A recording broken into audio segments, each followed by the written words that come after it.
Assalamu alaikum and welcome to the Mad Books podcast. My name is Sim.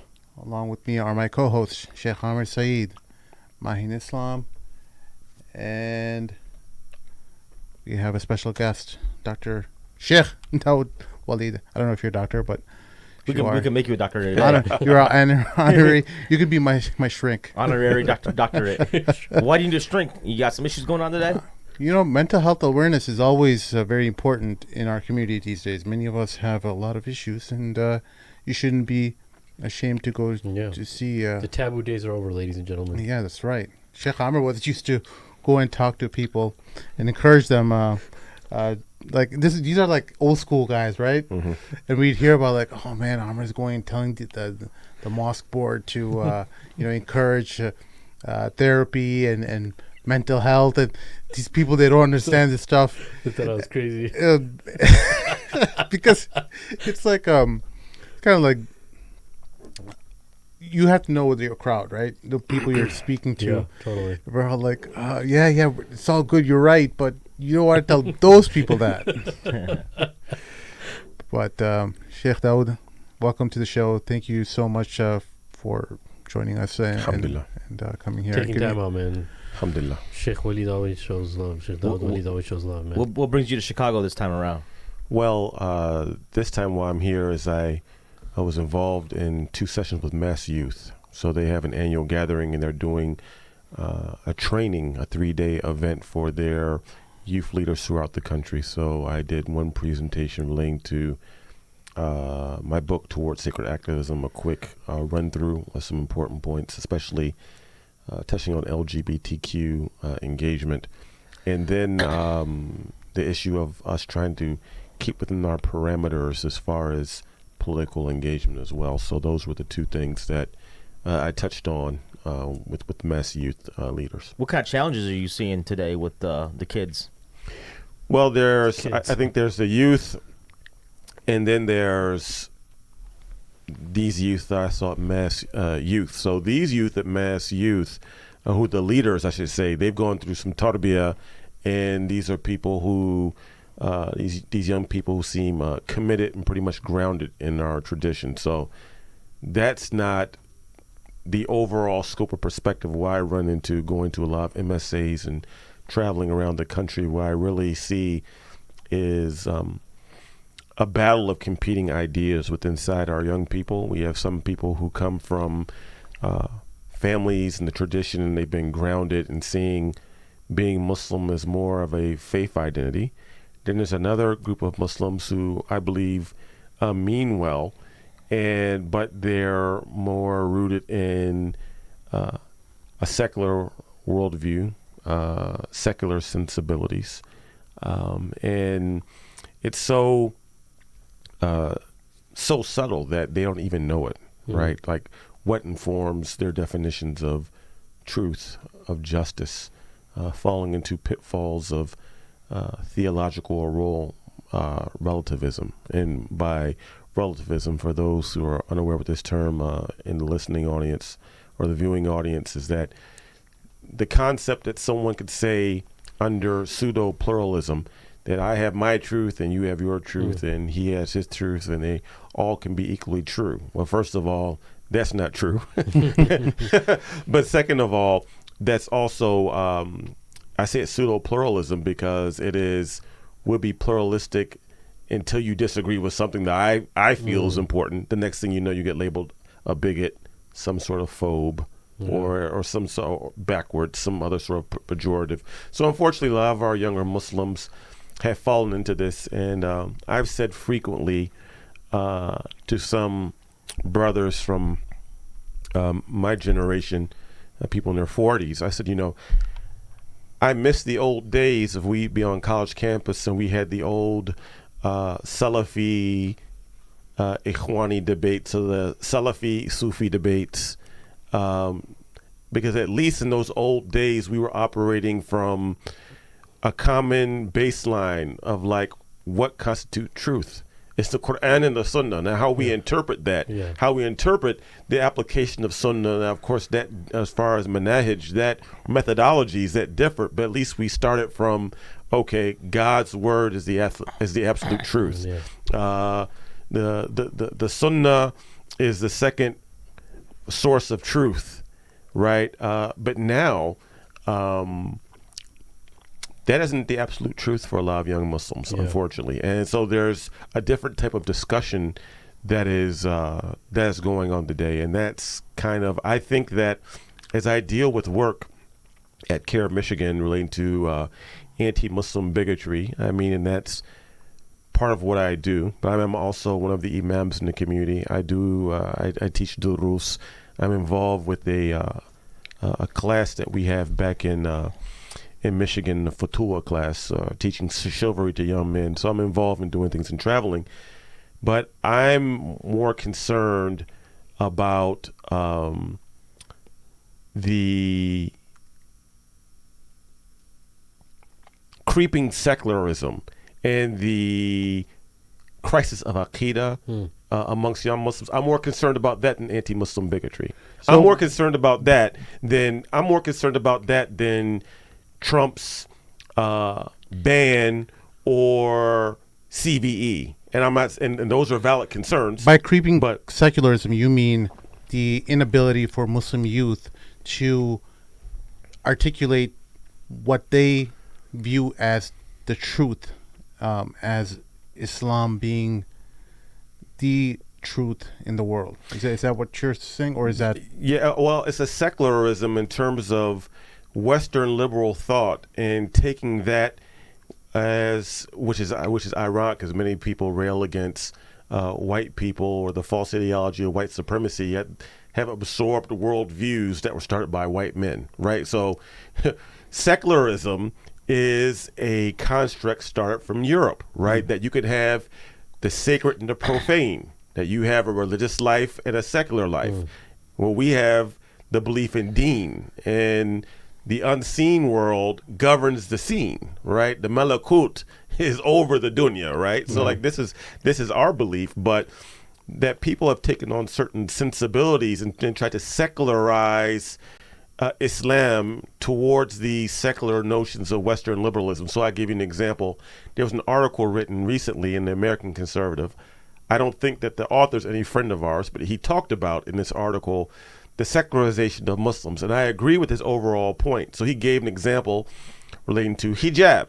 So he said that in the community, many of the arguments that we'll make with so-called liberals or broad society is that, oh, well, you know, a sister said, well, I wear hijab because it's my choice, you know, and we're supposed to have freedom of choice. The reality is that if a sister wears hijab, and she's wearing it, if she actually believes in hijab or khimar, to be technical, is that it's legislated by Allah to wear, full stop, okay? It's legislated by God, who created us, who knows better for us than we do for ourselves, that it's mandated for women, but it's not mandated for men. So we can go to all these other philosophical things, oh, it's my right. That's not the first reason why sisters wear abaya or wear hijab. It's because God legislated it, right? The reason why men pay the woman mahar and women don't pay men mahar for marriage is because God and his messenger, alayhi salam, legislated. That's the first reason, right? It's not because God said so, and that's part of ubudiyah. That's part of our worship to God. We submit. We have loving, willful submission to God. It's not because of these, well, you know, under pluralism, you know, you have the right to be to wear hardly no clothes, so I should have the right to wear hijab. But that shouldn't be our first argument. That shouldn't be our worldview. Is because God says so, and we lovingly want to submit to God. Therefore, that's why we wear hijab. But Chef, now that these women are working, shouldn't we like reconsider how we apply this stuff? They have new rules now, you know. I'm just saying, like you know, because people will like say that like, oh well, there's like higher objectives of Sharia. It's just modesty, right? And there's fatwa out there from people who are scholars who say that, you know, who say certain things that just modesty. It just like, you know, modesty can come in all different shapes and sizes. Yeah. Well, I mean, the reality of it is we can try to delve into the wisdom of some things and what are the implications. But at the end of the day, the first reason that we do certain things is because faith, because it's part of the qati'at. God legislated it, and we do it out of willful obedience. I'll give you another example, right? That we were having this discussion about when a sister's husband passes away, and she has the period of staying in seclusion as much as possible for 4 months and 10 days, right? So someone might say, well, how come the man doesn't have to do that, but the woman has to do that? Or they could say, well, how come for a divorce, a woman doesn't have to wait that long of a time period for her iddah, but then she's waiting this time period, right, in regards to this seclusion? Well, God says so. Like sometimes there's not like this, just some easy like rationale. We can try to come up with some sort of socio-political answer, and this is actually this is an issue of faith. That's what it is. That's what it is. But if I can skip, if you guys want to keep talking about I that, have a follow-up question on this point, though. Okay, go ahead. And you've traveled like both in U.S., Canada, wherever, UK, Africa, and whatnot. I was just in Turkey less than 2 months ago. Yeah, so in America, I think a lot of it is we have these people ask us that. Non-Muslims will ask, well, why do you guys do this? Mm-hmm. And they expect like a reason, like some kind of like intellectual reason, or this makes sense, etc. And I think a lot of it is because America being a country rooted in Christendom, a religion that doesn't necessarily have a lot of rules. Right. So that's kind of why they... Well, I would disagree. I think Europeans, their experience with Christianity, where the clergy of Christianity utilized this term because God is commanding you to do this. They're very suspicious of that to begin with, because when they read European history, God is commanding you to go fight for the Holy Land, and God is commanding you to do this and donate this much money. They don't like it when they hear that as a reason, and that's kind of forces young Muslims to... I don't know about young Muslims. That's the origin of it. Well, the Protestant Reformation even goes into that too, because it was part of overthrowing hierarchy, and then within that hierarchy, getting rid of certain rules. That has a lot of roots to do with it. And the majority of Christians historically in America have been Protestant, which even I think if we were to go to South America, which is majority Catholic, you'll see that there are certain rules and certain morality amongst Latinos in South America who are Christians, have a different type of understanding and application of social morality than Christians do here in the United States of America. So the question is, would we get to these same kind of questions in other parts of the world, you think? Or is it like an American kind of idea that, why do you wear hijab? And the idea that God tells us is kind of like a foreign response. I think it's more of a Western. It's more of a Western European construct or phenomenon. Not saying it's limited to that, but at the end of the day, I mean, we do try to use hikmah and give answers and speak to the language or speak to the mentalities of the people that they can understand. This actually is a famous saying of Sayyidina Ali. It's misapplied to the Prophet alayhi salam, but Sayyidina Ali said, "Khatab an-nas ala qadri uqulihim." Right, you speak to people according to their mentalities. So we try to speak to people, but at the end of the day, we are starting from a different worldview. If we're starting from an Islamic worldview from the Quran, this is a very different worldview from a secularized understanding of Christian identity in the United States of America, right? So we're really starting from a different place.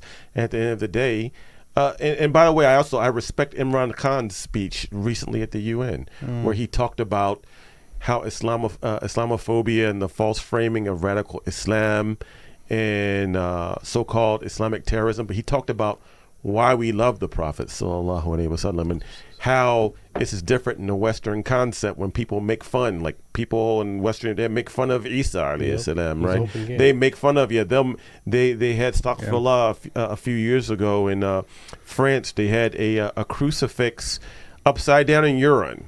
Yeah. Right. So but they won't. They do stuff like that. And then they'll respect the Holocaust, right? Yeah. They'll do that. So I think that he was saying that in his speech that there's things that you have a lot of reverence for, and you will not tolerate abuse of free speech towards that. But then when it comes to things that are related to us, you completely ignore that. That's correct. So, but like even he was speaking to the issue about how people in the West, he doesn't necessarily see that it is like conscious or like knowing disrespect.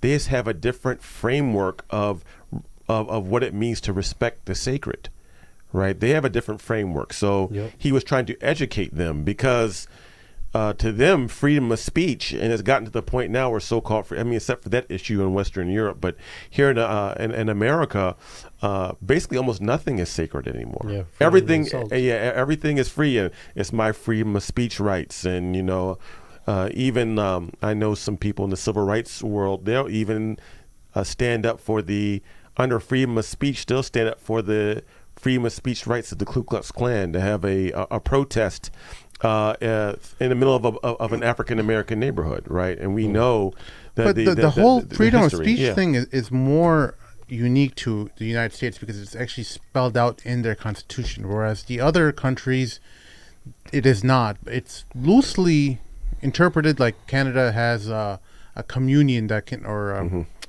a board that can actually stop that kind of a certain type of speech that's happening. That's what really propelled Jordan Peterson to really launch his thing and become, use that as a way to talk about some of the injustices that happened towards him in the way he engaged in was it University of Toronto? Yeah.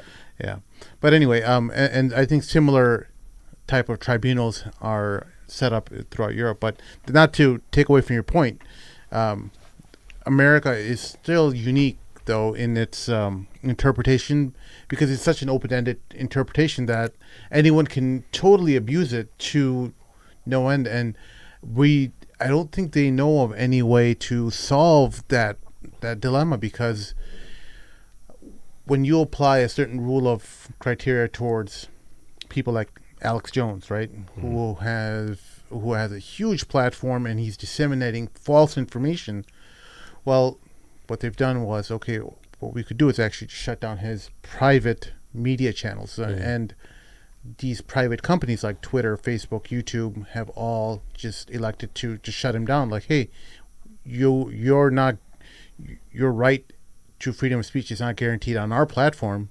You can go and scream and yell on the street or set up your own website, but it won't be disseminated on our platforms. So I don't know how you feel about that. Like, how do you think freedom of speech would be? For example, some people, could find the Mad Mamluks problematic and, petition Facebook and YouTube and, whatnot to shut them down, to shut us down. How do we... Well, they shut down Louis Farrakhan. Yeah, they did. Obviously, I don't agree with the Al-Qaeda, but they shut him down. Why? Because of his political speech, and we can say basically it was directed towards pro-Israeli Zionists, right? So that's why he got shut down. So another thing, they had to make people happy. They had to, because Alex Jones got shut down. They're like, well, what about this? Because that side will say, well, you shut down Alex Jones, but you didn't shut down Farrakhan. So they had to send, even though when you look at his Twitter or other social media accounts, he didn't really put up anything on those platforms. They just cited some other thing that he did. He didn't put it in his content, like on Twitter. He didn't put up his speech or whatever. That wasn't the reason. It was just a lamb that they knew that they wouldn't hear much about. They wouldn't hear many people complain about his voice getting cut off on the platform. So they're just like, let's get rid of him. That'll shut up the right wing, the American far right.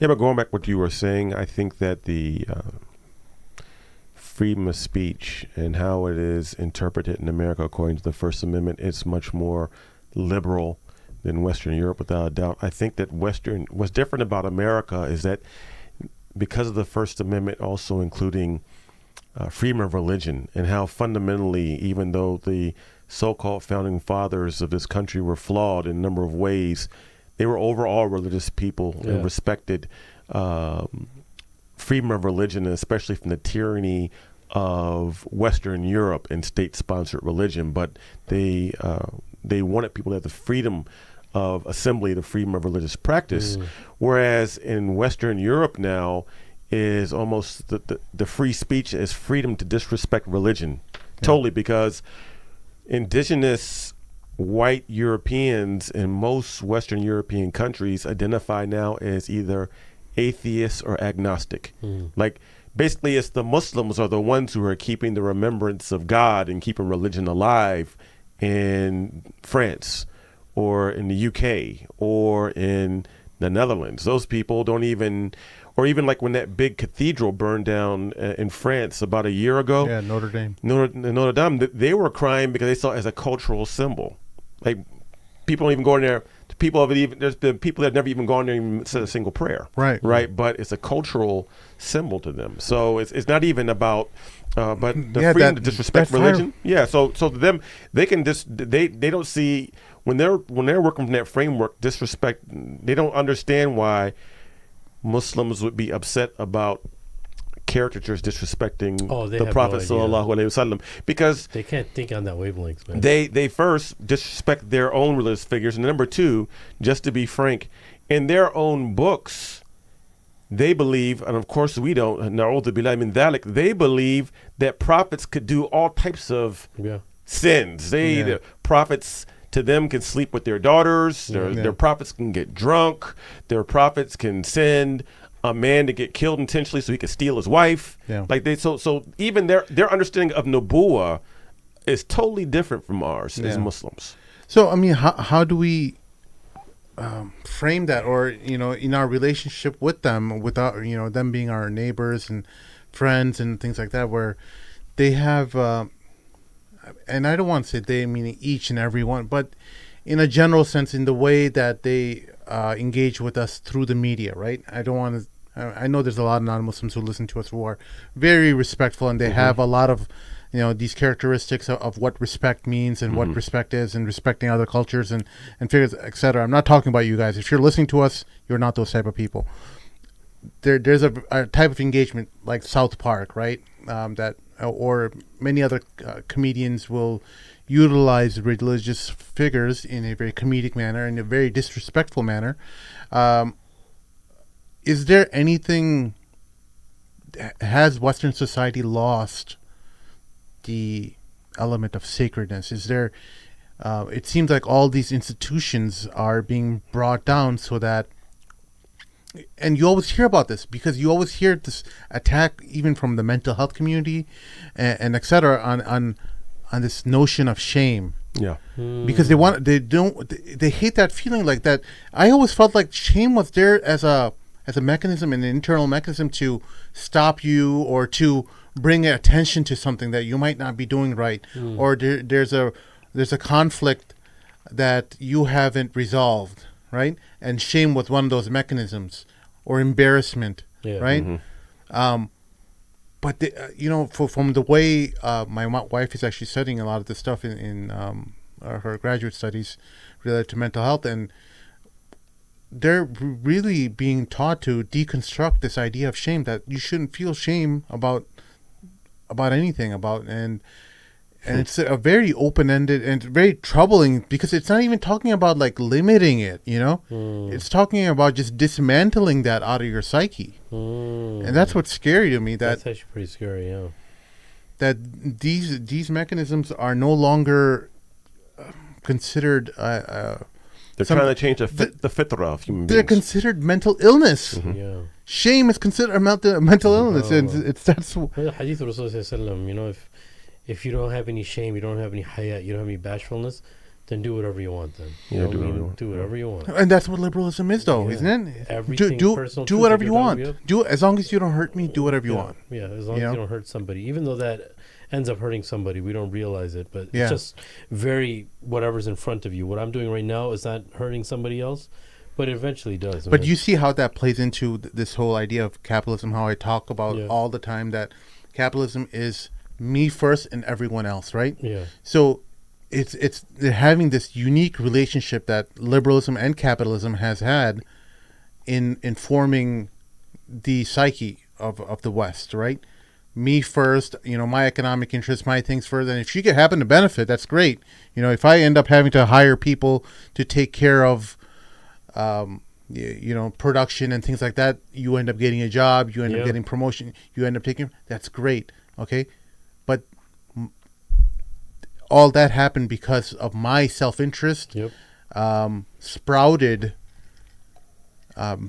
beneficial results to you. Yeah. Right. And then when you kind of running parallel to that is liberalism, where you're also doing whatever you want. I see the connection. You see that? You see how both of these things are like kind of emanating or meet at an intersection, and they're sprouting all these different ideas and engagements in society because they're all kind of their vanishing point. You know what a vanishing point is in architecture? They all kind of meet up at a location or at a point. That vanishing point is self-interest. Yeah. And also for the viewers and the listeners to know that when we're talking about liberalism doesn't mean political liberalism as we understand Democrats or people on the left. Liberalism is a societal or a social political philosophy. So there are people who are Republicans who fall under this rubric or framework of Western liberals, just like Democrats being Western liberals. So we shouldn't look at the issue just simply as, the liberals were only speaking about so-called progressives or so-called Democrats. No, it's not the case. Yeah. But what I'm very interested in is this Futuwah. Yes. Futuwah, is that a restaurant? Fatouche. That's a Chicago thing. But this thing about chivalry, I never, to be honest with you, when I first heard that, this is going to be one of the things that we discuss, you don't hear that anymore, that somebody's conducting a dars or a session with youth that just has to do with chivalry. Yes. So how does this come about? Let us know. Give us some ideas. Let us steal your ideas. Okay. Well, no, not stealing. But we have a group of brothers that came together in Detroit. We're the calls us the Ansar Collective. Our Amir is Imam Salim Khalid, who's one of the we could say one of the OGs of the Muslim community in Metro Detroit. So there's a group of us. Sheikh Abdul Karim Yahya, who's a friend of mine, he's part of it. Also Sheikh Ibrahim Kafani Sise, and myself, we're all four of us were involved in helping facilitate these classes. They're done at Dar Rahma, which is a zawiya that Sheikh Abdul Karim Yahya runs in the west side of Detroit, close to Dearborn. And what we've started is we've seen in young men that we feel like we've seen a crisis of manhood, right? So we're talking about manhood. Of course, the Prophet sallallahu alaihi wasallam he's the very definition of what it means to be a man. So he's the definition. So in order to help bring up and raise up young people to be men in the fullest sense of the word, we start this Futuwah class. We use Kitab al-Futuwah by Sulami, rahimahullah, is the primary basis of the class. So what we do is we go through some of Kitab al-Futuwah, and then there's some explanation and further commentary of Kitab al-Futuwah, and then we have discussion about the text, questions from amongst the people. Then we go into some real talk about what's going through. So it's a safe space. It started off as only a few brothers, and now we probably have on average about 30 brothers. We don't live stream it because we want to keep candid conversations and candid questions. No sisters allowed, so brothers only space. Alhamdulillah. Sisters, don't worry. You have sisters only spaces. We have brothers only spaces, and so this is what we're trying to do, is to help raise up young men to be, or young males to be mature men, to be responsible, to have rujula in the fullest sense of the word of being men. And it's really, and it's also, we have a cross section of people that come. We have people from Detroit who are African Americans or West African ancestry, Nigerian, some Senegalese. But then we also have some Syrians that come from the suburbs of Oakland County. We have also South Asians, some Indians, some Pakistanis that come from the western suburbs. So we're experiencing not only talking about brotherhood, but we're tasting brotherhood, because this is what this ummah is about. This ummah is not about segregating ourselves based upon race. Like when we talk about the Sahaba or our role models, well, there were Persians amongst the Sahaba. Yeah. And Salman al-Farisi was not the only Persian. Yeah. There were more Persians than just him. Yeah. Bilal wasn't the only Habashi. There were other Ahbash, and there were Arabs from Qahtani, and there are Arabs who weren't Qahtani, right? So in origin. So we're just trying to replicate this, and I mean, this is what the Sahaba did. How do you teach someone how to be a man? That's my next question. Yeah, and that's because, I have a son. He's 8 years old, and I try to do as much as I can with him. So today his sisters have been gone on a camping trip, so I took him out, doing some swimming. We played some video games together. And I'm thinking to myself, I'm like, how best can I utilize his time with him so that, he understands, the same type of things that every man should know. Like he can look back on his memories with his father and say, hey, you know what, I need to teach these same things to my kids. Mm-hmm. So, I mean, you obviously can't replace a dad, right, in these classes. Right. So where do you start?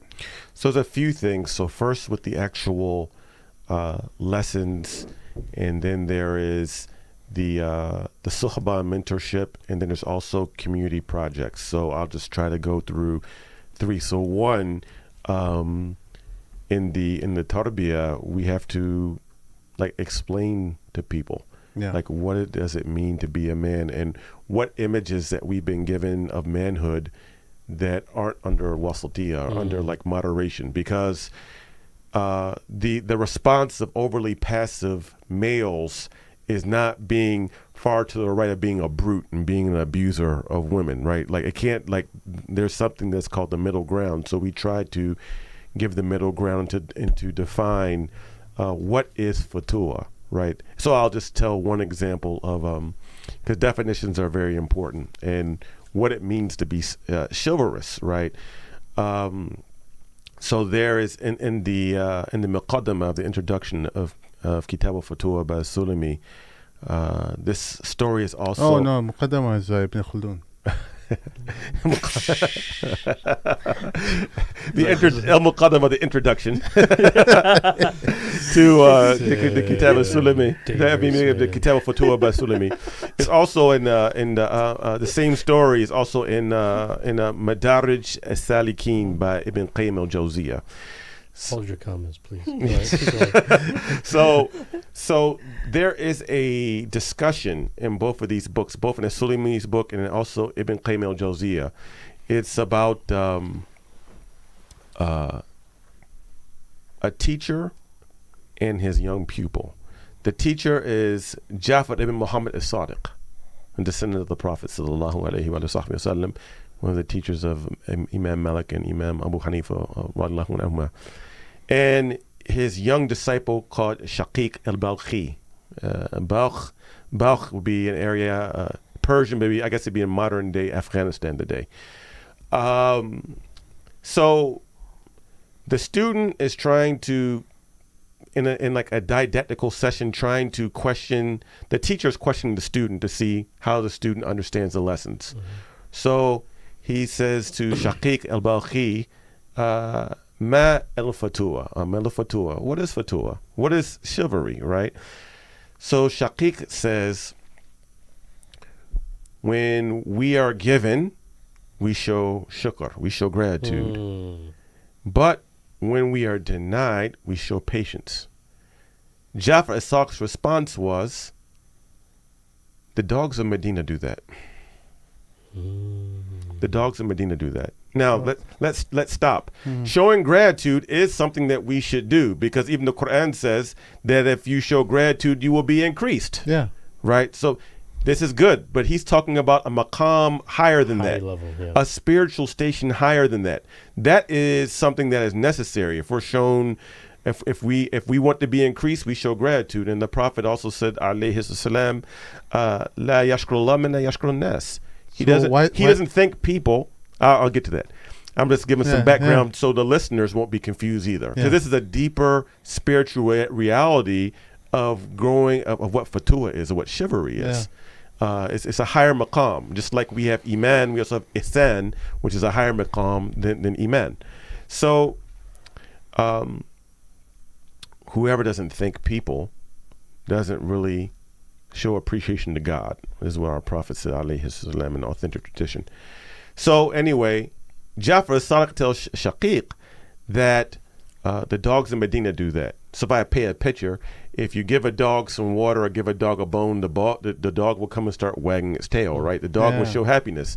But if the dog is walking with you, or a sheep dog, the dog will stay patient and walk with you, even though it's thirsty, until you walk it towards some water or give it some water. Then the sheep dog will drink some water, right? So he said even the dog will do that. So then he says, Ya ibn Rasulillah, ma al-Futuwah. So he says, oh, son of the messenger of God, what is chivalry then?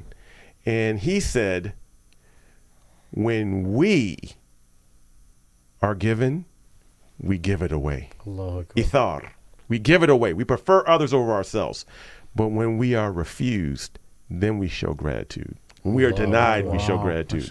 That's the station higher. So that's what Futuwah is. We're talking about chivalry, is that to that ultimate expression of rajula, is that you prefer others over yourself. When we have stories about the Sahaba, about this in battlefield, they would prefer their brother to get the water over themselves till they come back around. And the first Sahabi that turned down the water achieved martyrdom because he preferred his brothers over. So no, give him the water. They said, no, give him the water. Give him the water.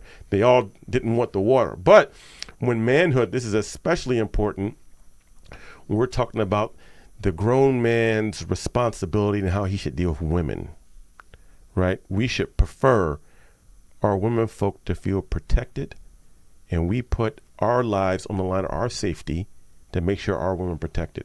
For our women to be comfortable, we should give up some of our comfort. Yeah. So I gave you an example, right? I'll give you a personal example. Sure. Okay, so I drive a Porsche. I drive a Kia Rio. It's about 7 years old. Okay. My wife drives a BMW. Yes. Now, how would I look if I say, "Oh, you know what? You used to drive this old Kia Rio, to drive where you have to go, and I'm going to drive the BMW everywhere, and you just driving that." You're not going to tell us what type of BMW. But my point of the point that I'm trying to make is right is that selfishness. It's like, why would I expect, or why would I try to impose to have more comfort or to have something better than my wife? Or like, it'd be bad if, like, oh, you know, just for the a so-called male, he just wants to give his wife and his kids beans and rice to eat every day, which is nothing wrong with that, but then he's eating prime rib.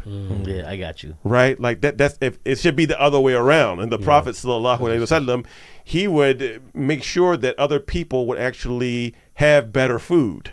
Like he'd prefer lesser food for himself. He'd eat some old barley bread. He was cool with that. He was cool with some old barley bread. Right? And in Jafar as-Sadiq, he's mirroring this because he said we. So this is the way of the household of the Prophet sallallahu alaihi wasallam. Why? Because this is the way of Amir al-Mu'mineen Ali ibn Abi Talib karamallahu wajhah. Where did he get this from? And Fatima get this from? They got this from Rasulullah sallallahu alaihi wasallam.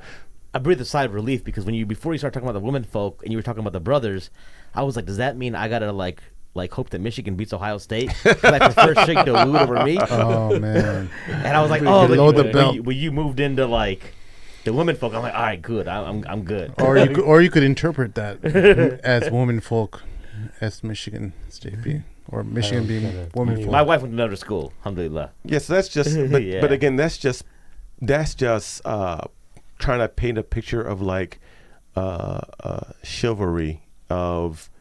And I'll tell you a step further. And I was raised this way, and excuse me for some of the sisters that are watching. They might think this is a little male chauvinist, right, or a little misogynistic, whatever. But I was raised that a man doesn't argue with women. You don't get into an argument with women. You don't raise your voice. Just like I was raised, it was a punk stuff for a man to hit a woman. Yeah. Like if you want to fight, you want to show you're tough. If you want to get into a fight, and we should avoid fighting. But if you want to get into a fight, pick on someone your own size. Yeah. Don't try to bully a woman. That's what punks do, right? Like it's beneath your station as a man to get into a yelling match and start yelling at women. Yeah. Like that's not what men do. So I don't believe. If a man is going to start calling out and yelling at women and trying to be like aggressive with women, I really think that's not manly. So wait, what does it have to do with misogyny? I'm not seeing the misogyny in there. Well, no,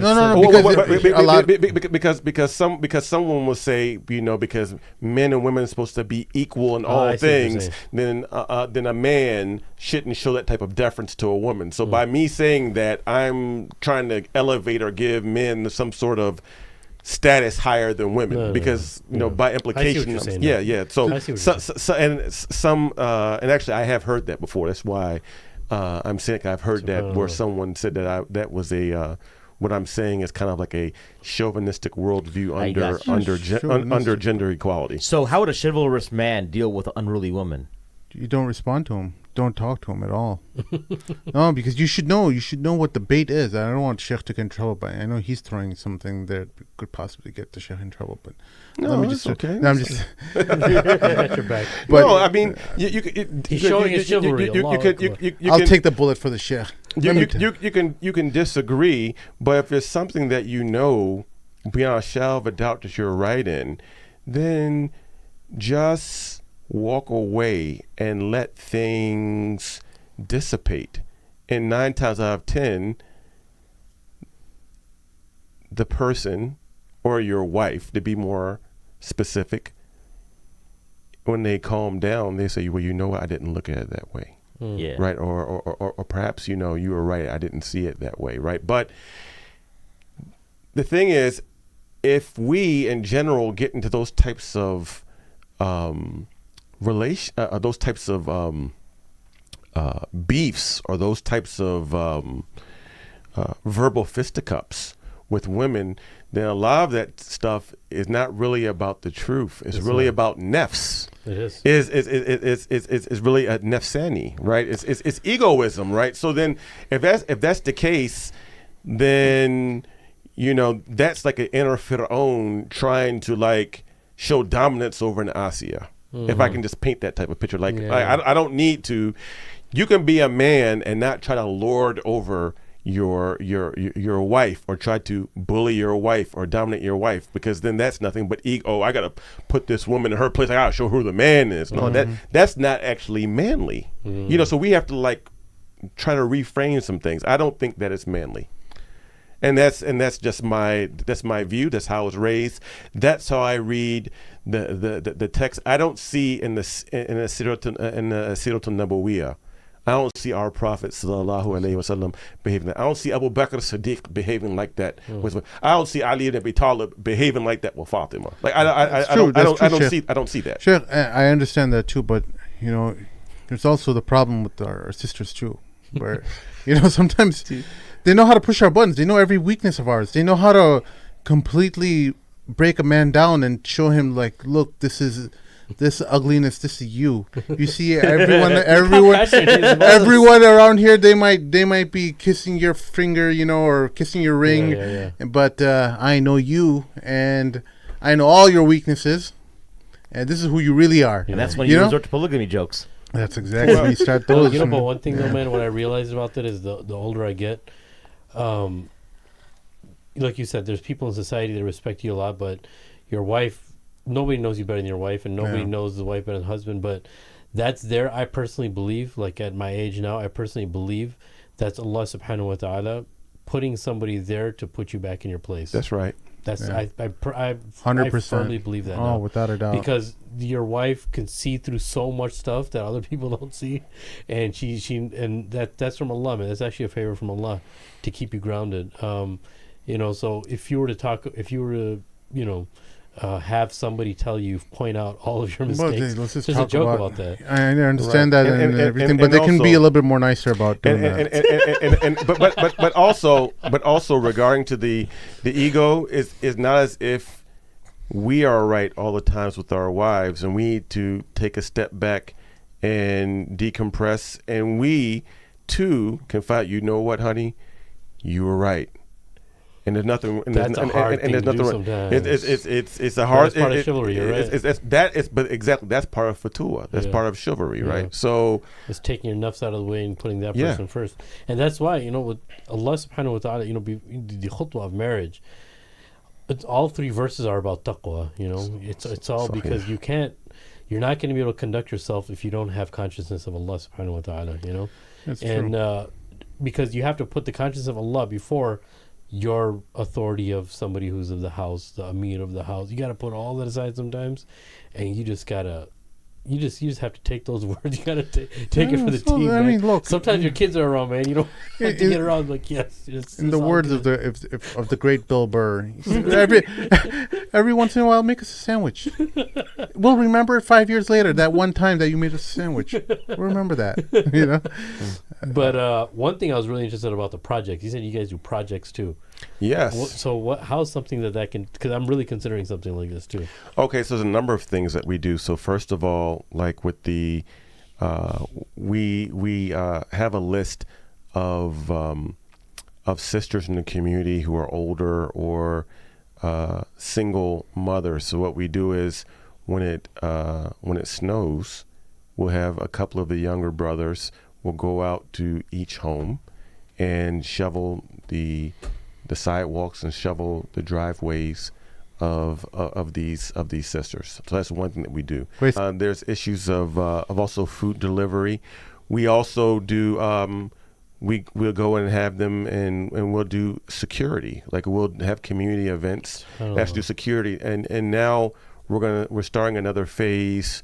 Is it voluntary, like voluntary security? People volunteer, and also there's another phase we're about to start where we've actually purchasing mats, but we have a couple of brothers in the community who are trained martial arts artists. So I mean, the Prophet alayhi salam, he used to wrestle, Sahaba wrestled. So martial arts are good to stay fit and for discipline, but the reality is we need to learn. We need brothers who can hold the fort down, so to speak, right? There's absolutely nothing wrong with that. I used to train some when I was younger myself, but these are the types of things that we try to get people involved in. Peer review, but also mentorship. We have the classes where we're going over lessons, mentorship, and then also community service. So those are some of the three things. And there's been other things been done in the past in our area. Who's really good at this too in the archery training is Imam Dawud Yassin. Dawud Yassin's the I've been man trying to get him when on it comes the show, to comes to hunting and things like that. And we have some brothers, Shaykh Abdul Kareem. Yeah. He goes out with some brothers and they go out hunting. They go deer hunting. As they do it the right way they shoot and then walk up to the deer and do the proper slaughter, and then then we eat off that food at the Zawiya, right? So we'll have like some deer stew, venison stew. So it's living it up. but Imam Dawud Yassin, he hunts and fishes the meat supply for his family the entire year. He doesn't go to the halal market. He'll go and hunt his own I mean, he'll do he's buffalo everything. I mean, I don't even know. He's got to be out west. He does all types of stuff. Yeah, he goes to Colorado. He takes special trips to different places, right? Yeah. But with the deer and everything. He's from California, though, right? He's from California, yeah. So it's so easier. shout out to Imam Dawud if you're watching. Yeah, alhamdulillah. Mashallah. Yeah, so that's the type of stuff. A few animals last you a whole year, man. You just got to get a box freezer, and you're good. Yeah, but like God forbid. If the supermarkets close, could we even feed our families as men? I mean, really, could we feed our families? True. Are we growing anything? Like, do we even know how to hunt, or would our family starve because we don't know how to do anything except for here, baby, here, take a couple $100 and go to Kroger or Safeway or whatever, right? Do we even know how to like fix our own? I mean, this is real stuff. We never know what could happen in a situation where we may have to hunt and prepare our own food. But it brings a whole different elevation of the humanness, I think. Even if you're not in that situation, you learn how to hunt. That's right. It brings a whole different level of, I think, intellect and experience. And like you said, even with majority of people who learn martial arts, they never get into a fight. But it brings a whole different level of confidence and awareness and, chivalry too, if you learn for the right reasons. So how long is this camp for so that they're going to be able to learn all this stuff? It's not a camp. These are ongoing classes. Oh, yeah. It's been going on now for almost a year now. We've been doing it's like Sunday school or what? No, we have it during the weekday on Wednesdays. And what's like the age group of the people that attend? Mainly from like starting off like at high school age to like younger brothers who like around college age. Some of them have just gotten out of college, so that's the age. But we also have some mature conversations. So really, we have it set that we don't really want anyone coming there that is younger than like 15 years old. For sure. Because we're also talking about locker room talk. Well, halal talk, halal talk, but stuff that you have to know. Stuff that you have to know, and it's also a shame that, especially in certain cultures of Muslims, where a young man is in college, just getting out of college, gets married, and a young woman gets married, and they go into their wedding night petrified. They never had a talk. No adult talked to them about what's supposed to take place and what you're supposed to do and what you shouldn't do.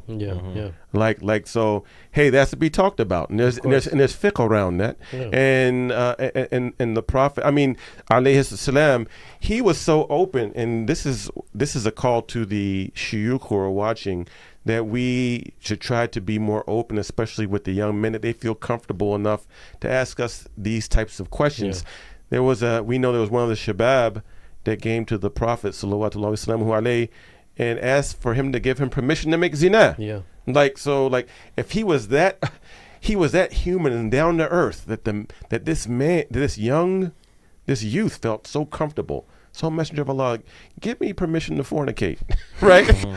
It sounds wild to us, right? But this is how open. This is profound of how open and how down to earth and they felt that the Prophet ﷺ wasn't going to berate them. Oh, you stupid, you fool, you ahmaq, or you idiot, or that's a dumb question. You no, ahmaq. What's that mean? Someone who's mindless. I thought you watched Ertugrul. They have that word in Ertugrul. Turks use it too. I've been lagging behind, to be honest. Turks use that word too. It's an Arabic word. Yeah, someone who's like a loudmouth idiot or an idiot, right? Ahmaq. I thought you said you Ahmad. No, Ahmaq. Poor Ahmaq with cough at the end. Yeah. So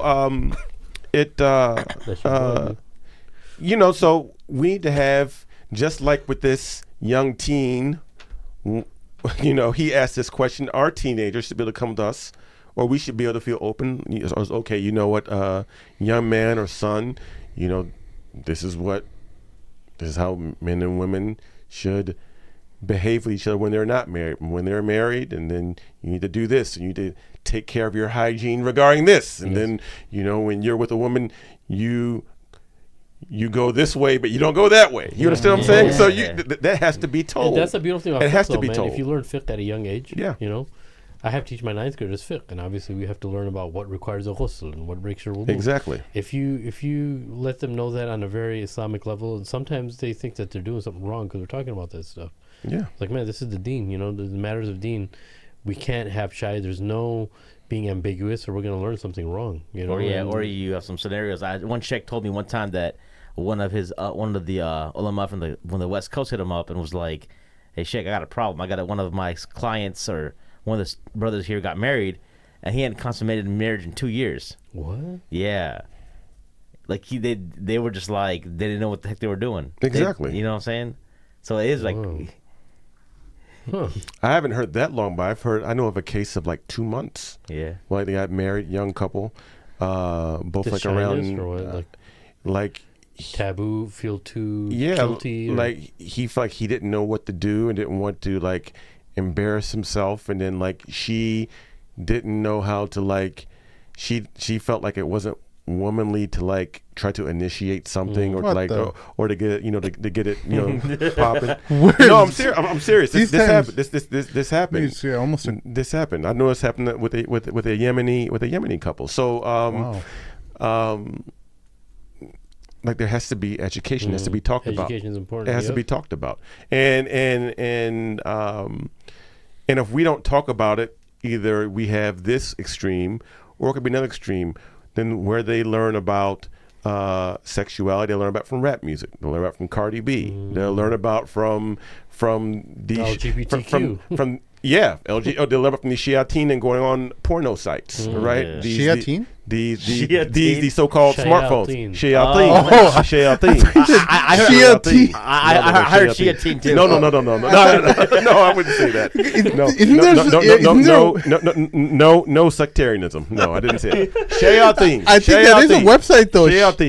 Shiatin. That's horrible. I think there is a website like that. That's horrible. I hope not. That's horrible. It's like muta.com. That's horrible. Astaghfirullah. But That's it was horrible. anyways.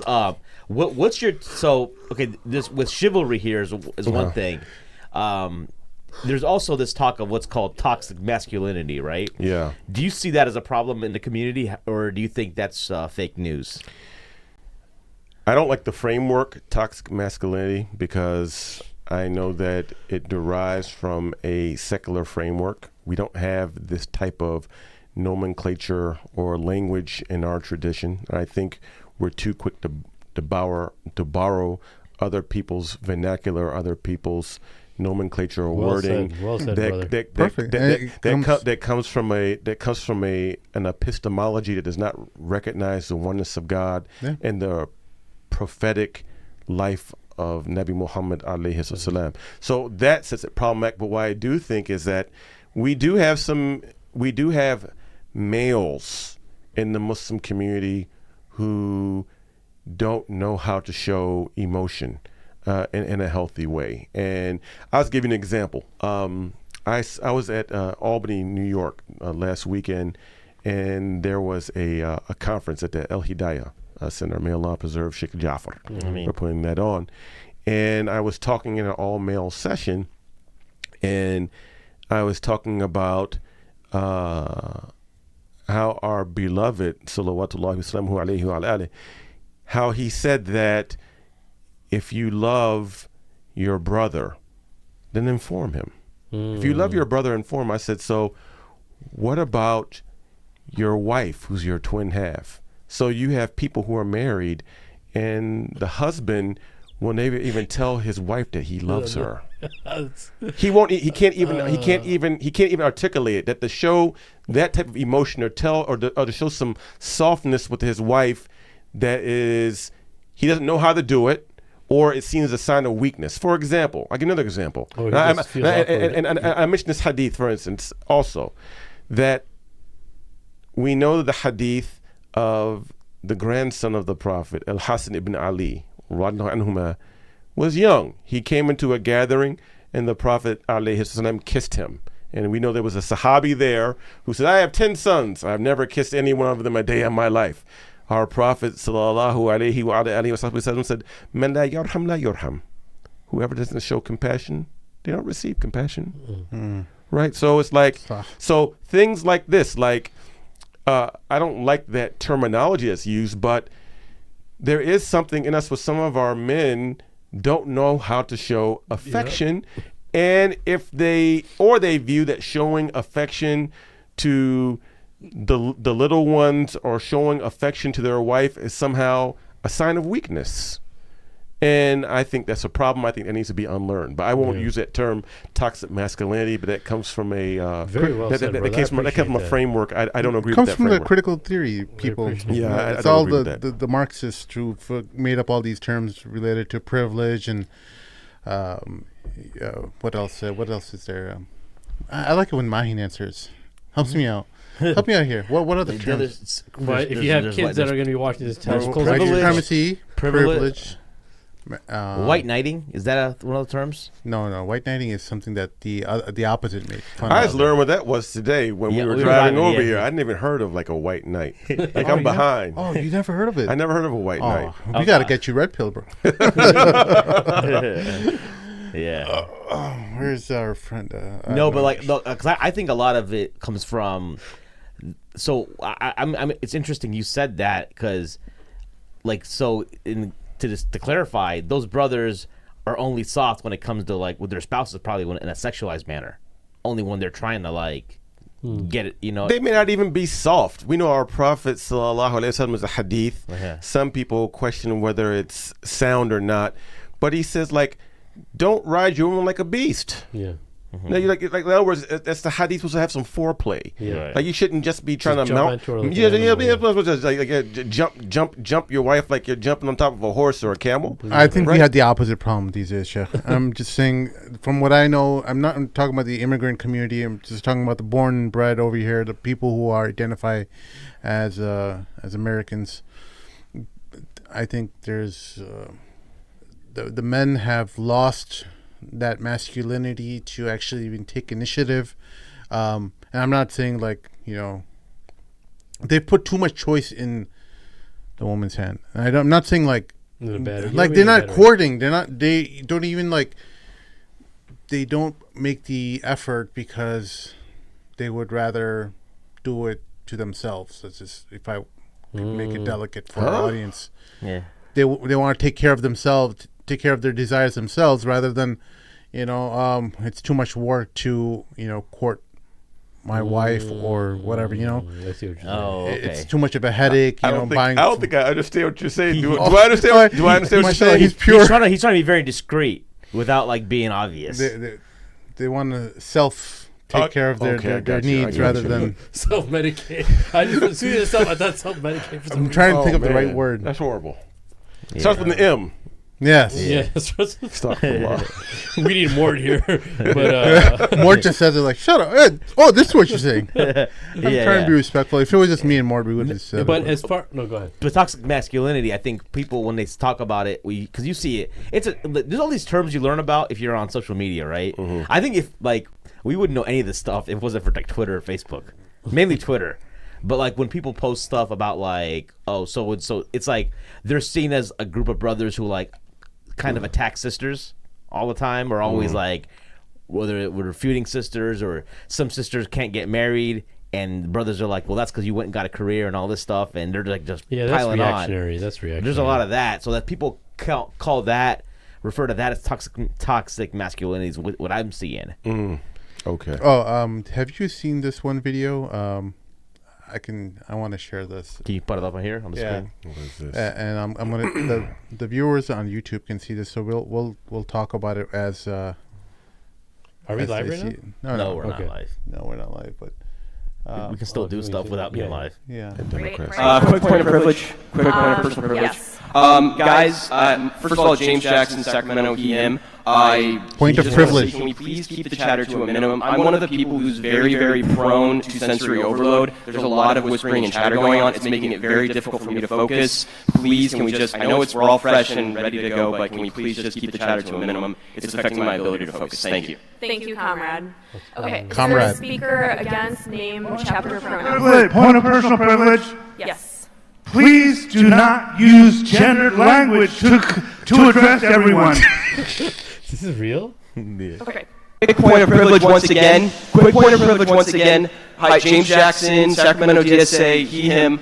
I have already asked people to be mindful of the chatter of their comrades who are sensitive to sensory overload, and that goes double for the heckling and the hissing. It is also triggering to my anxiety.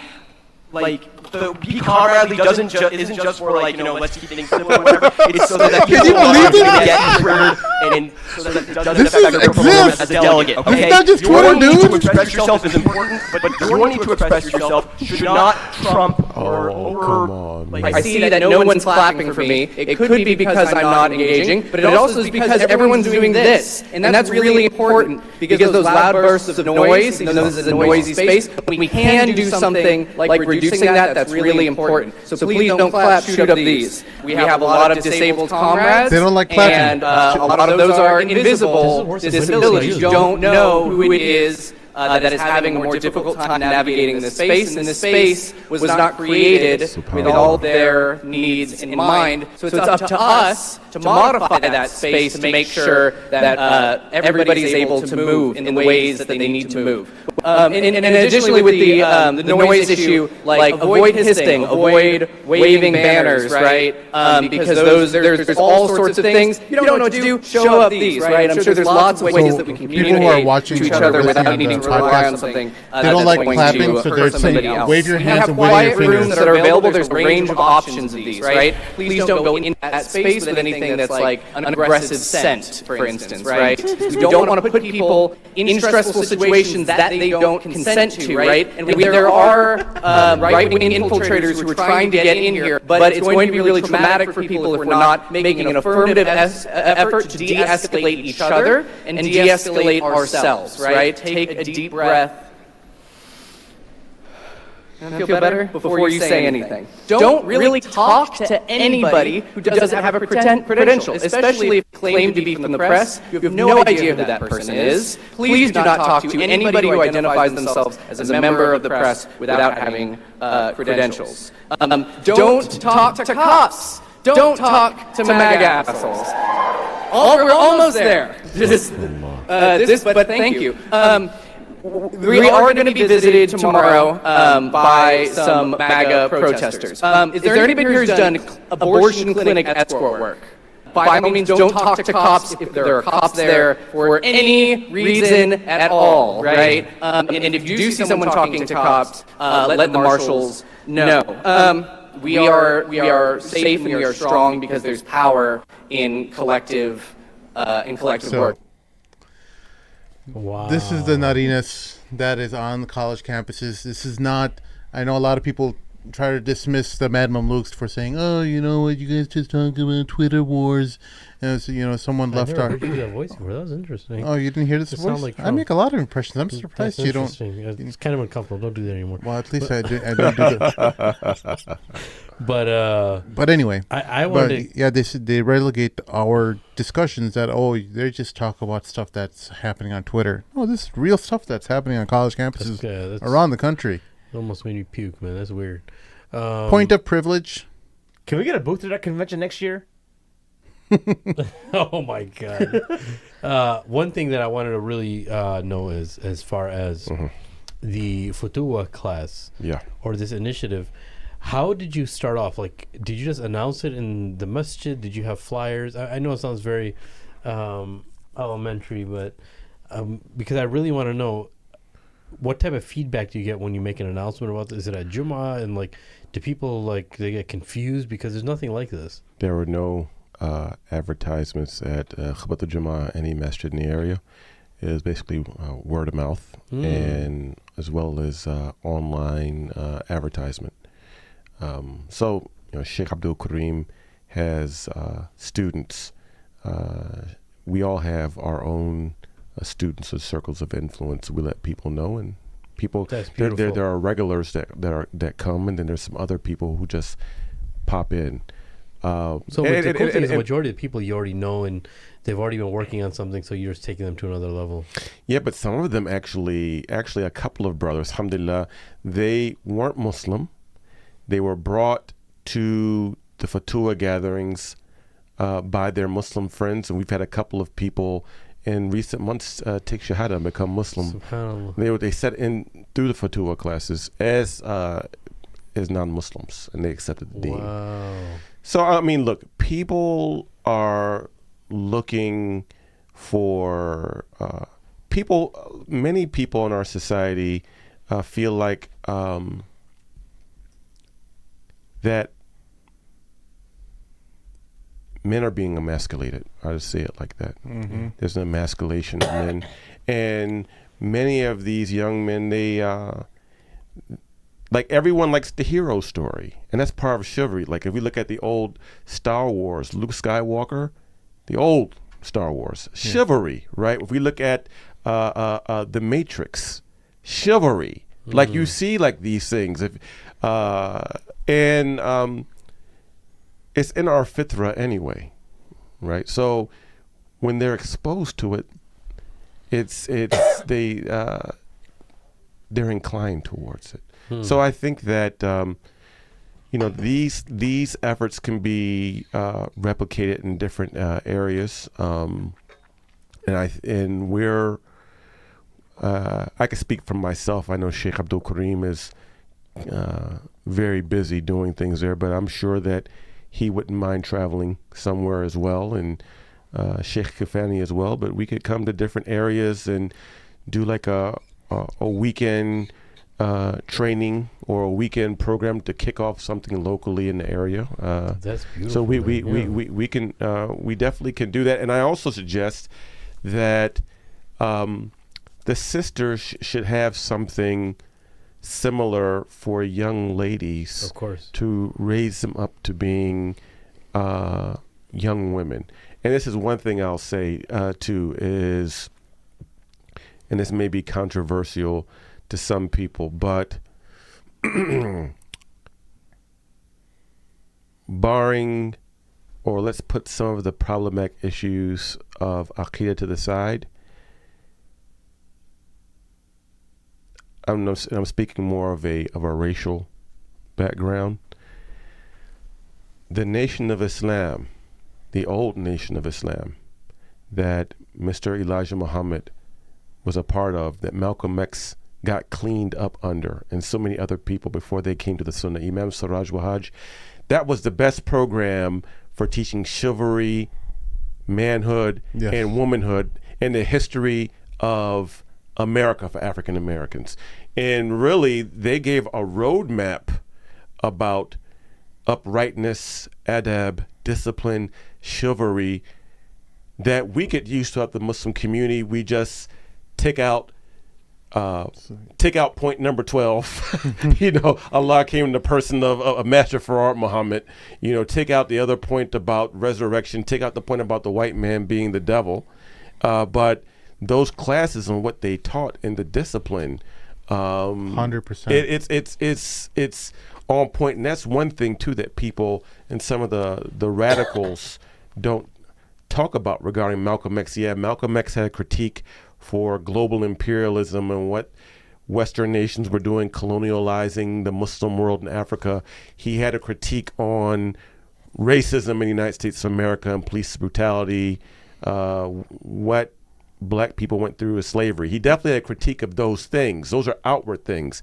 But he had a strong critique and a program for self-reform, for importance of education, for discipline, for morality, right? For men being like men and women being like women. Even some of these people who are so-called woke, if they went to YouTube and typed up Malcolm X's advice to Muslim women, they would call him a misogynist, right? No, so I mean, really, that whole effort and what he talked about, and what Malcolm, I believe, coming out of the nation, come to the Sunnah, we already have a program set up for us, right? We have a program already set. Yeah. Now, whether we're going to be disciplined enough to implement that program, you know what? We have a program for manhood and manhood training and Sheikh, chivalry. you're so on the money, man. And I was thinking about this exact problem. Like, why, how can we pull our resources together and coalesce around some of these central themes that the original Nation of Islam tried to do? And I was thinking, why wouldn't this type of thing work today? And I really feel like much of the reasons is that we're too fat. What do I mean by that? The conditions that made that kind of a movement raise up, that was harsh. People were facing brutal discrimination, racism. They were feeling the pinch, like they were feeling hunger. They wanted to see change. They wanted to change themselves. Nowadays, what's happened is even if you feel that, you blame it on someone else. That's one of the reasons why I hate this whole Islamophobic victimization mentality that I'm not saying it doesn't exist. I'm not saying that Islamophobia doesn't exist, but the abuse of it, that certain leaders have made it into a business of theirs where they've utilized this word and made it into an industry where they can propel themselves and give lectures in many different universities about, how oppressed Muslims are, or even the Muslim community. I'm not talking about Muslims abroad in Burma or in Xinjiang. We're talking about Muslim oppression in the United States. These are not people who are lifting up their communities. They're not elevating their youth to rise up and become leaders. They're not interested in that. They're interested in themselves and the business that they made, the book that they're selling, telling people about how unfortunate the Muslims are. This is the kind of mindset that I'm against, and I want your thoughts about that, Sheikh. Well, even giving those people husnul zan, it may not even be about making money as much as that they actually believe it. They actually have believed they're victims, and there's no doubt about it. I mean, I could tell you at CAIR nationwide, in the last few years, especially since like the last year of the Obama administration, anti-Muslim acts of workplace discrimination, harassment by law enforcement authorities has gone up. Like statistically speaking, like we have hard statistics, there's no doubt about it. But I think the difference of whether one sees themselves as actually being empowered and not letting that control their life and their behavior and standing up in their identity and being unapologetically Muslim in the true sense, right? Like, okay, this is our belief. We believe the Sharia is sacred. We're not going to apologize about it in the fullness of the sense, not just as Muslim as some sort of socio-political identity, but as we believe in this and this is how it is, and we're going to live a dignified existence in America just like all other people, right? I agree with you in part about the Nation of Islam, going back to that the social circumstances in America aren't the same way that they were in the 50s and 60s and 70s. It's definitely not as overt and as brutal as it was back then. However, I think that if a small group of people, Muslims, got together and started something similar, that people would come because people are drawn towards success. People are drawn towards excellence. So if there was a model of Muslims being upright, giving dawah, being clean, being chivalrous, not only would it eventually bring in more Muslims, it would be a source of dawah. And I really believe this. People are inclined towards ihsan. So all we have to do is just organize some people in our areas, go out into the public and display this ihsan. It's going to attract people. Yeah. It may take time. I believe with all my heart. I agree with that. Have you heard of David Goggins? No. That freak athlete dude? Well, he ex-Navy. You should read it. Yeah. You should read it. You should listen to his audiobook, I think. It's called Can't Hurt Me. Mm-hmm. There's going to be profanity in it. I'm just giving you a heads up. He cusses a lot. But the guy is basically, if you look at his life story, is pretty much had everything going against him. Yeah. Like his mom had to run away with him and his brother at a young age because their father was really abusive. I mean, even the stuff he, from a young age, he, missed a lot. He wasn't sleeping in school because his dad was making him work nights at his bar, like till midnight as a 5-year-old, 6-year-old, working the night shift and then making him go to school and then beating him when he wasn't like cutting it at work, right? So he has his whole life story, learning disability. He was 300 pounds. and that's when he decides to become a Navy SEAL, right? And then, but he only had 3 months to cut weight to be eligible for SEAL training. So he dropped 100. So his whole thing, but the whole book is about how he started using his mind, and he started training his mind to like numb himself in a way where he was able to overcome a lot of stuff and just push. But one of the real there's a follow-up book by another guy named Jesse Itzler. So Jesse Itzler is the owner of the Atlanta Hawks, or one of the owners of the Atlanta Hawks. And he had David Goggins live with him for an entire month. I remember Oh, that, yeah, I heard about this. And he made her go like so swimming but in one of the things that Ice water or something. Yeah. but Jesse Itzler's wife was talking about how one of the things she really liked about having him there was that he was very polite. His room was always made.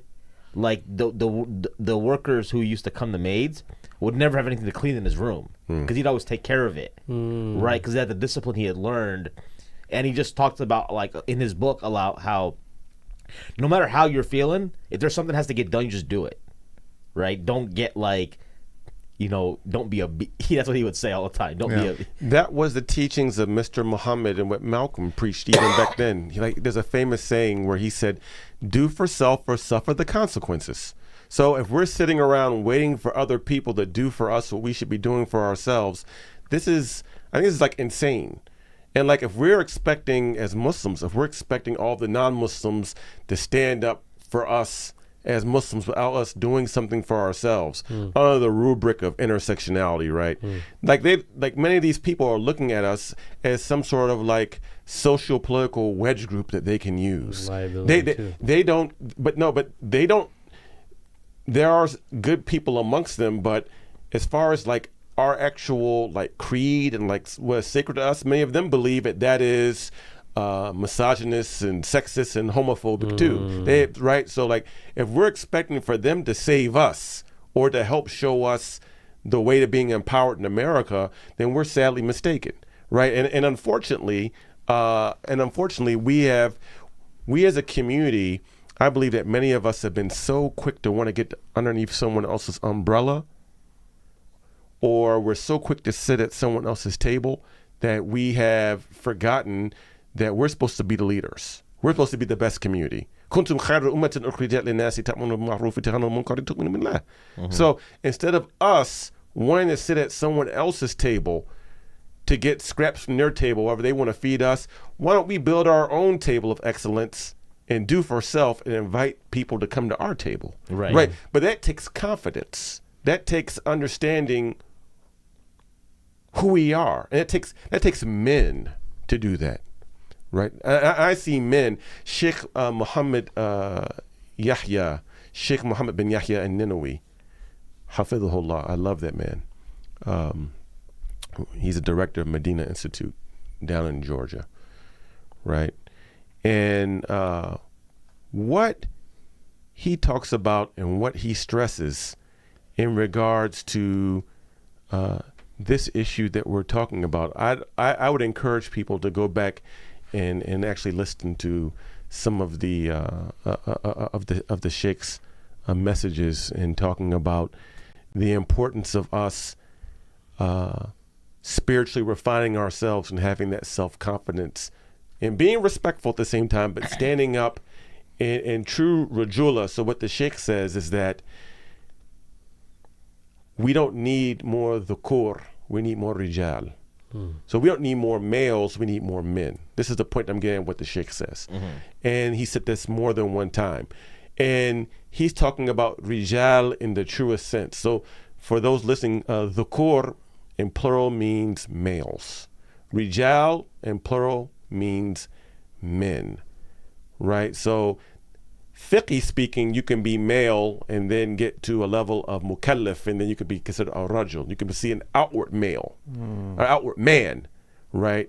But he's talking about there can be people who are males who are in their 20s and have a beard but don't have rajula, right? They outwardly look like a man, but really they're a dhakar.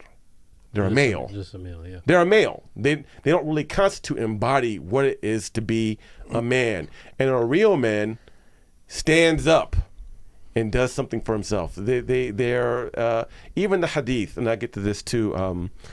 If we look at the hadith and look at the words of it, there's a hadith that some people misunderstand. There's a hadith that talks about in the end of time, and that there will come a time where 50 or 50 women will have to be looked after by one man, right?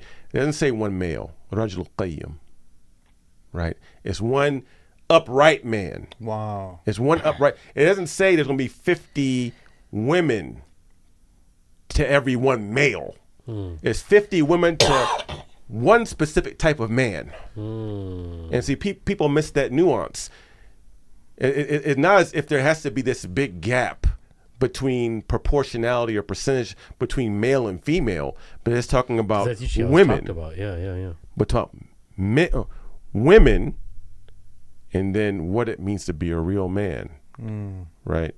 And then this is another discussion too, but I think that also when we're talking about this and eventually it'll become legal, since gay marriage is legal, but we're going to have a serious conversation as a Muslim community regarding the need at some point in time for polygyny to be accepted in the community and to be done, because at the current point, I travel all around the United States to Canada, and there's a whole bunch more single sisters than there are for qualified brothers. Exactly. And we're talking about this real man who will stand up and take care of business, right? There's a whole bunch of sisters out here who are looking, and a whole lot of them don't want to be in polygynous marriages, and that's their choice.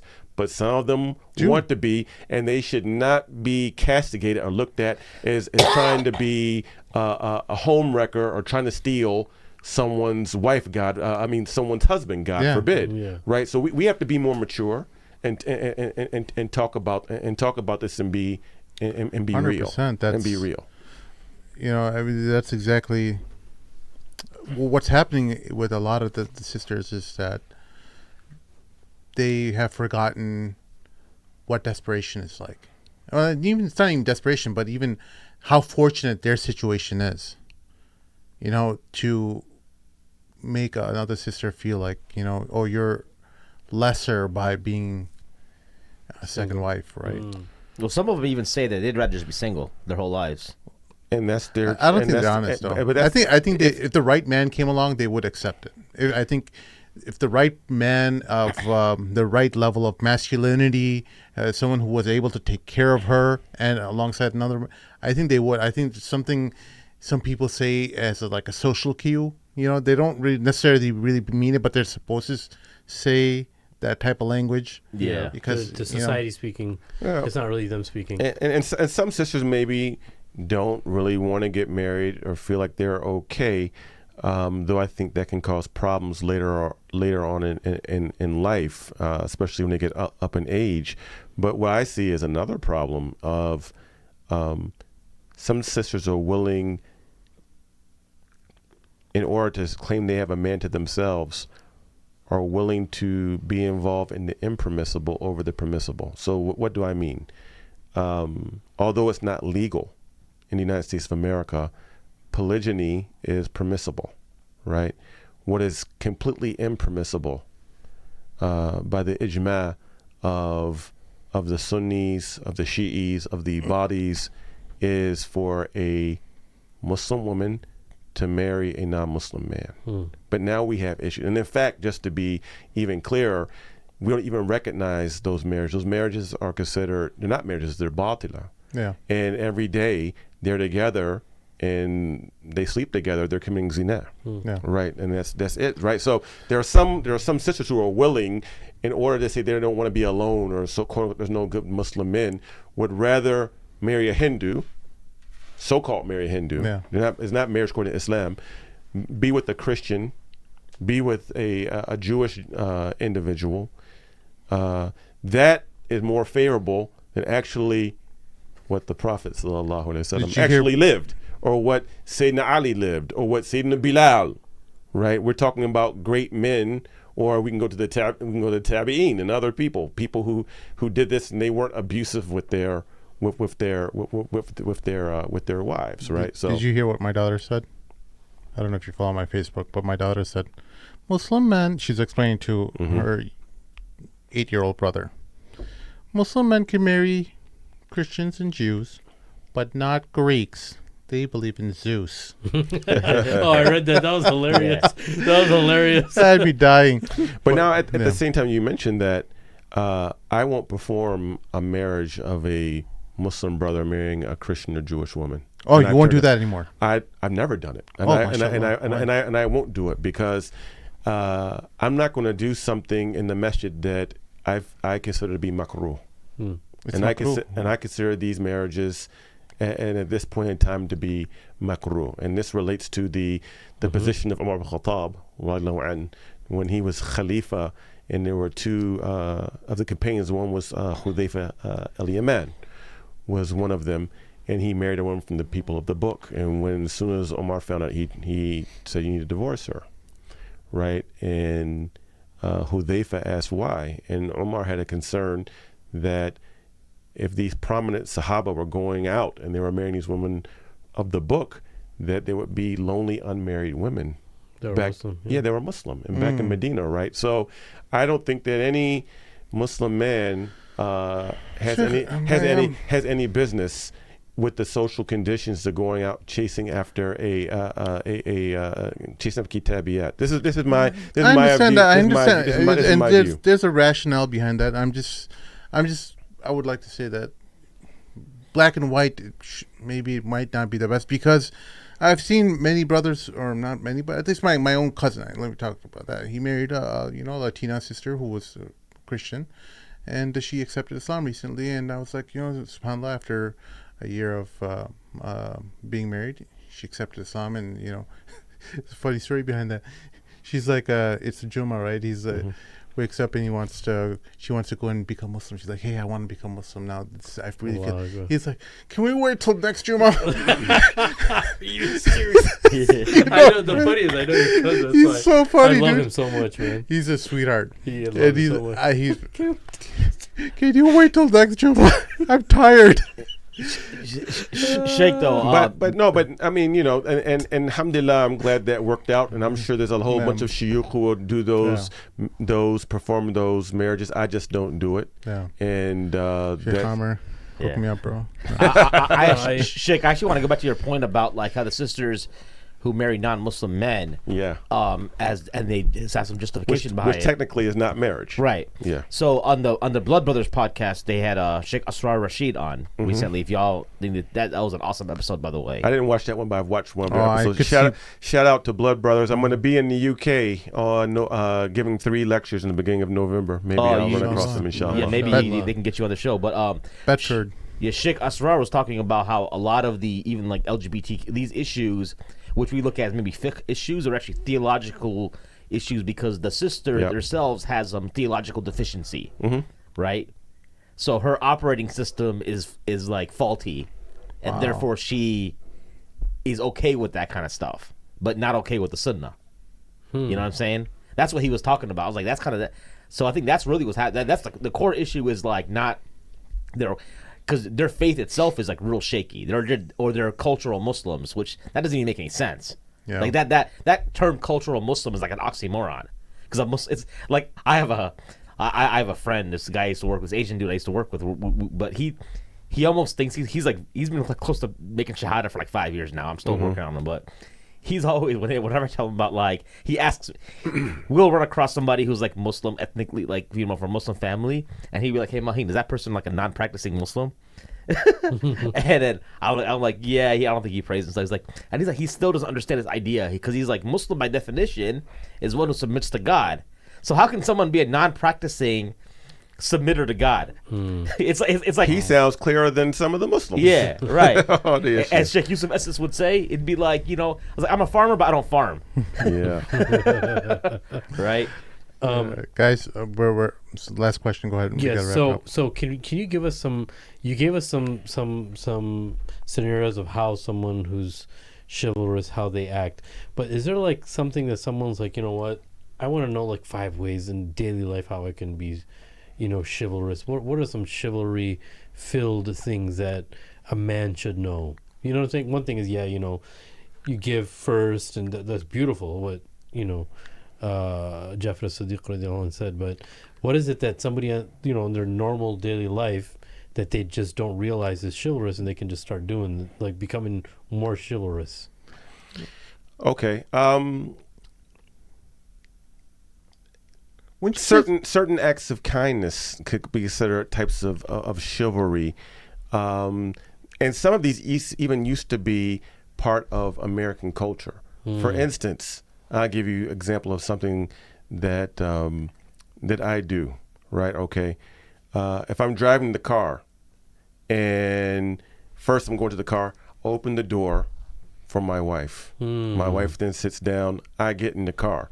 After we go somewhere and park, she stays seated.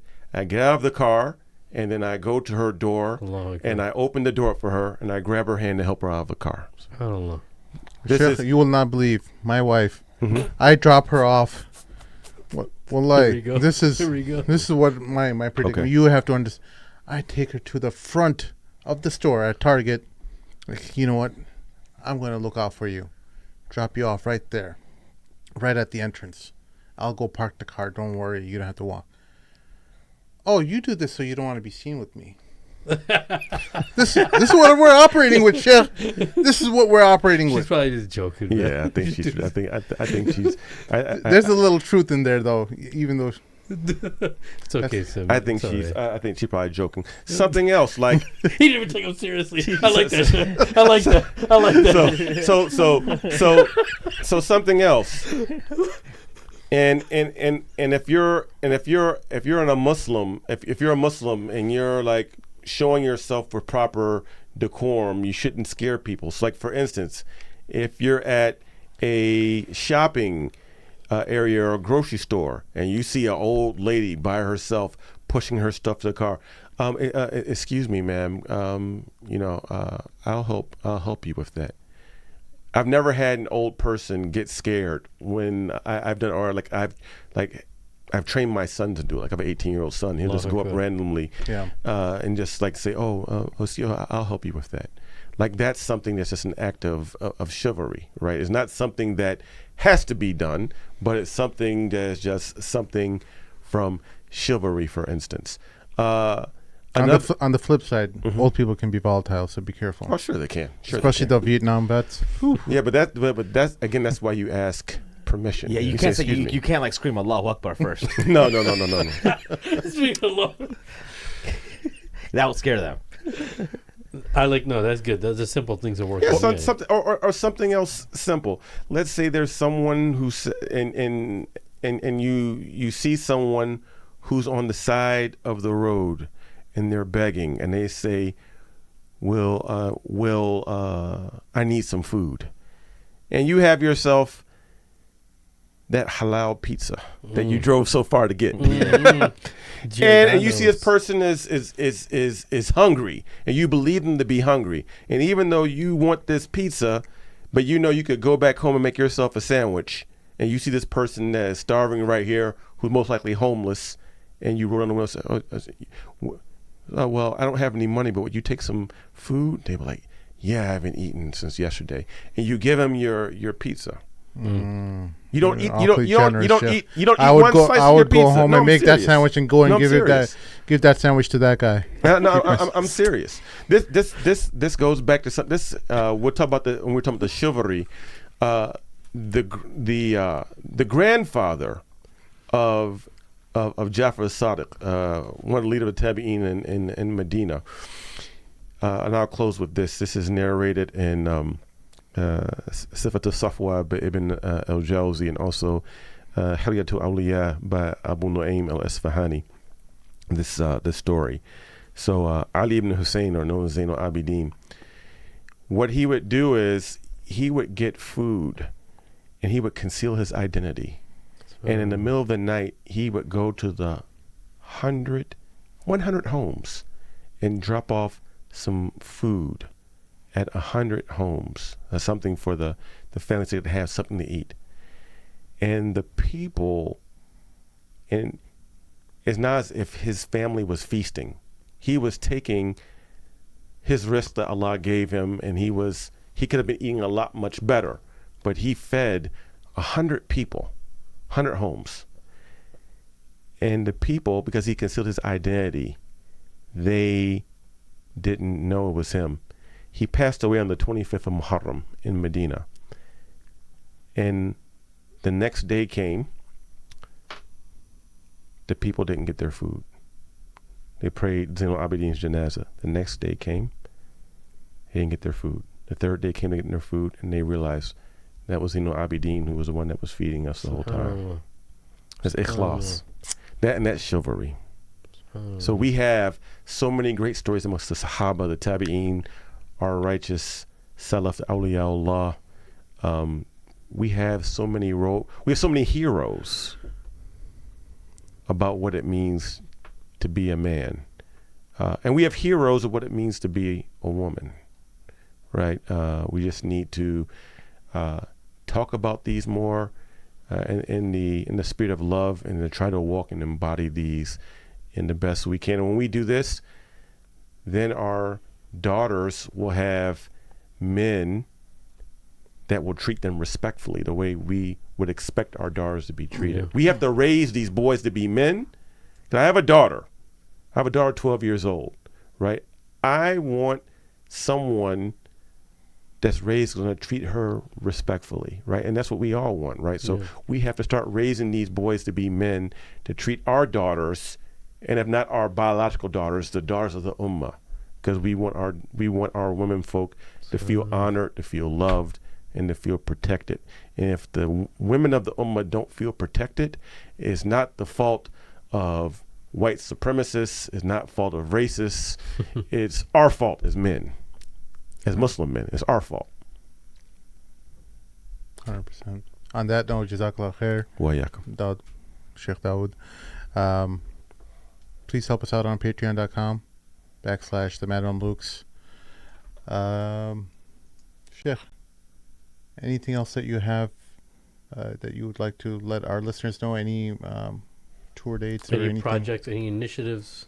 In the first weekend of November, inshallah, I will be in Seattle, Washington, and I'll be talking about sacred activism there. You can check out that information on my Facebook page, or it should be up on we'll put it in the description. CAIR Washington's we'll website. Put it on the episode description. Yeah, just make sure you text it to us after the show. I will, inshallah. And then the following weekend, I have one program in London on November the 1st at the Islamic Human Rights Council. The following day on Saturday, there's a talk. There's already in sacred activism at the Cambridge Islamic College. And then November 3rd, there is a conference I'll be participating at, inshallah, at the University of Cambridge. So check out my UK peeps. I'll be in London on that Friday, November 1st, inshallah, Saturday and Sunday in Cambridge in the UK. Awesome. Jazakallah khair. Wa yakum. For my co-host Mahin and Amir, and our guest Dawud Walid, my name is Sim. We'll see y'all later. Assalamu alaikum. Wa alaikum assalam wa rahmatullahi wa barakatuh.